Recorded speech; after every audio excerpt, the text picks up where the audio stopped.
Bismillahirrahmanirrahim. Assalamualaikum warahmatullahi wabarakatuh.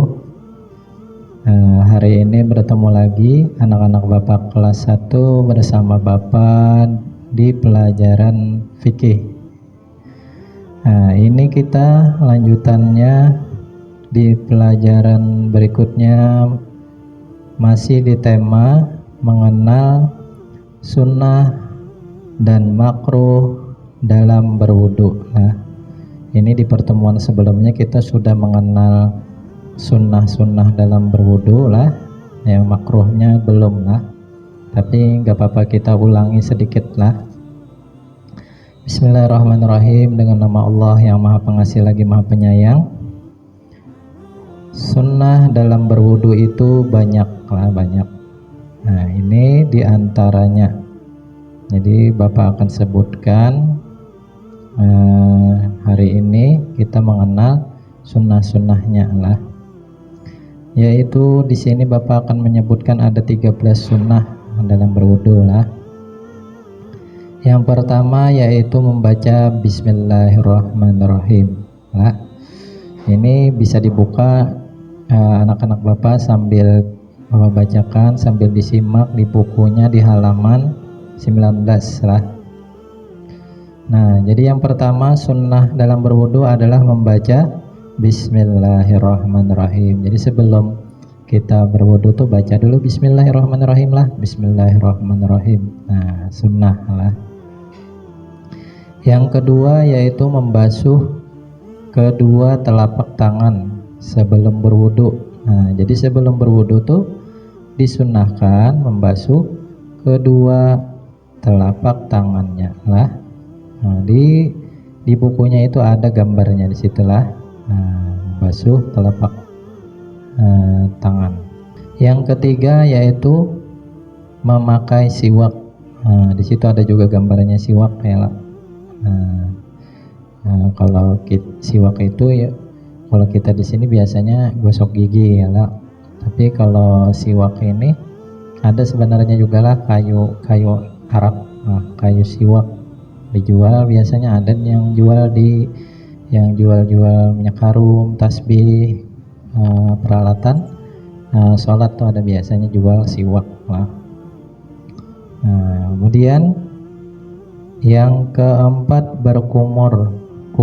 Nah, jadi sunnah juga dalam berwudu itu kita berkumur-kumur. Nah, biasanya anak-anak Bapak ada melaksanakan inilah, berkumur-kumur. Nah, ini termasuk sunnah dalam berwudu lah.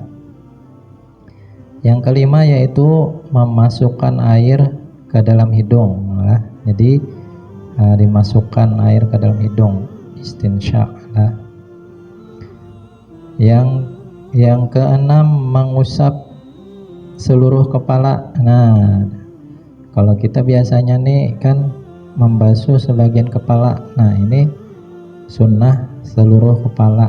Nah, terserah aja lah kalau hendak menggawe ke Bapak ya lah. Nah, ini berarti waktu saat membasuh sebagian kepala ya lah. Nah, dibasuh punya sebagian kepala. Nah, berarti dapat pahala sunnahnya lah. Yang ketujuh mengusap kedua telinga, baik di luar maupun di dalam. Nah, membasuh telinga ini ternyata hukumnya sunnah dalam berwudu lah, membasuh dua telinga lah, membasuh dua telinga. Kemudian yang kedelapan yaitu menyela-nyela bulu jenggot yang tebal. Nah, ini jika punya jenggot lah, mengetahui tebal atau tipisnya itu kayak apa aja. Nah, caranya itu kalau kita saat berhadapan-hadapan nih, misalkan lah yang ada yang punya jenggot, nah kalau kelihatan kulit dagunya itu, nah berarti itu tipis jenggotnya lah. Kalau misalkan kada kelihatan, tidak terlihat kulit dagunya itu tertutup oleh jenggot, nah itu berarti termasuk tebal. Nah, sunnah menyelati bulu jenggotnya. Yang kesembilan, menyela-nyelati jari-jari kedua tangan dan jari kaki.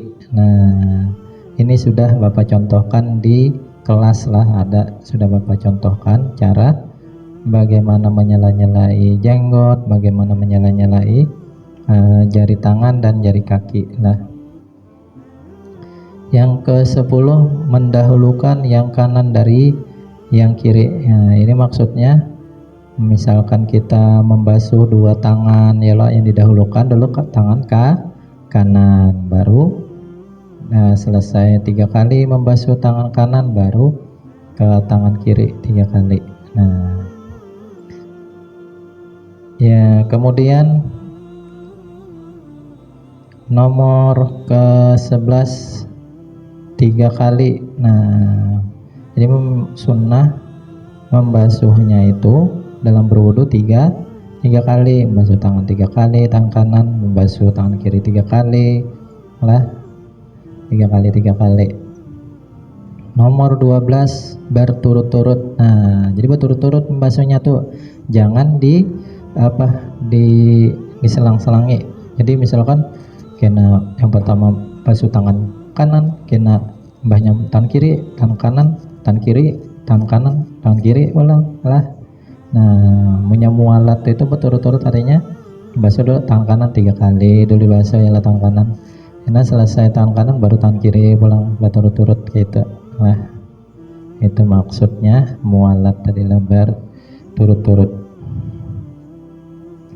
Kemudian yang nomor 13 yang terakhir, membaca doa setelah berwudu. Nah, ini di pertemuan sebelumnya sudah juga kita baca sama-sama dan pelajari lah doa selesai berwudu di halaman 18 ada tuh di sampingnya. Nah, ini sudah kita selesai mengenal sunnah-sunnah dalam berwudu. Nah, ini lanjutannya kita mengenal yang makruhnya. Nah, yang sunnahnya sebenarnya kita sudah belajar juga lah di kelas, cuman di Bapak ulang sedikit. Nah, kemudian kita lanjut mengenal yang makruh dalam berwudu lah. Makruh dalam berwudu, nah, yaitu di situ ada gambarnya tuh. Nah, ada gambarnya, berlebihan dalam menggunakan air deras banar, luas, membuka keran wudunya, dibuka lah,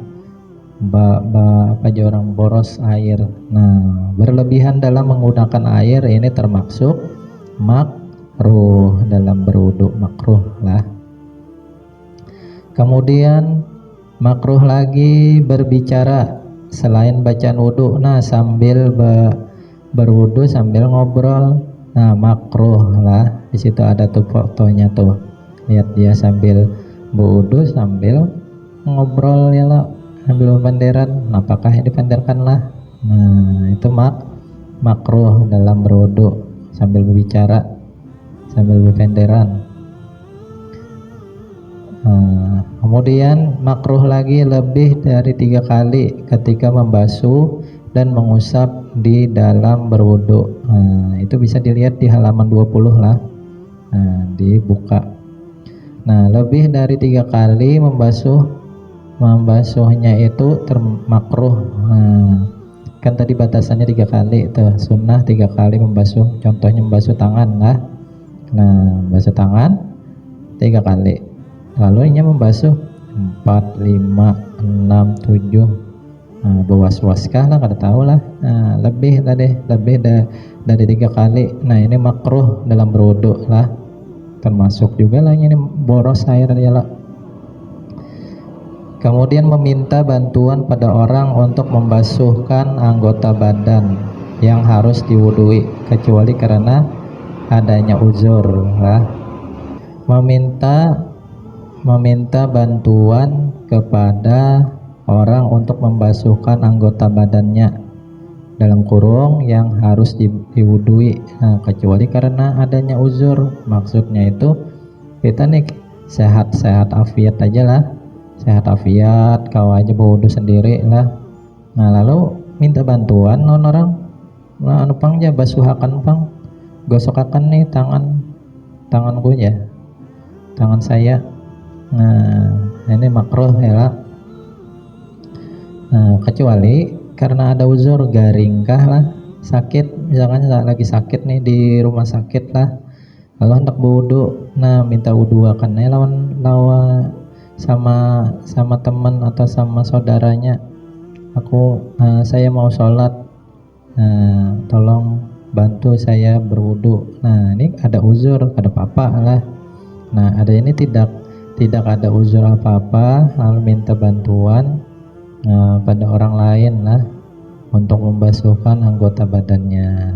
Nah ini habis kita belajar tentang yang sunnah dan yang makruh dalam wudhu lah.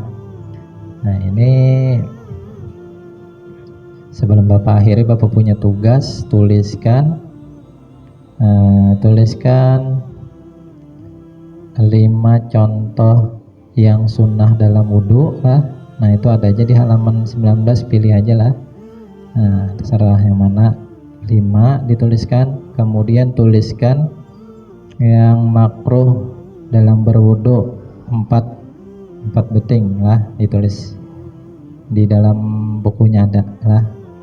Kalau menyimak tadi pelajarannya dari awal sampai akhir, tahu lah yang mana yang sunnah, yang mana yang makruh lah dalam berwudhu. Oh Pak, yang makruh berbicara saat berwudhu, nah tulis lah, tulis di buku tulisnya. Kalau sudah selesai menuliskan, difoto, kirim ke WA pribadi Bapak. Nah itu saja yang bisa Bapak sampaikan pada pertemuan kali ini. Salah khilaf mohon maaf. Wallahu muwaffiq ila aqwamit thoriq. Wassalamualaikum warahmatullahi wabarakatuh.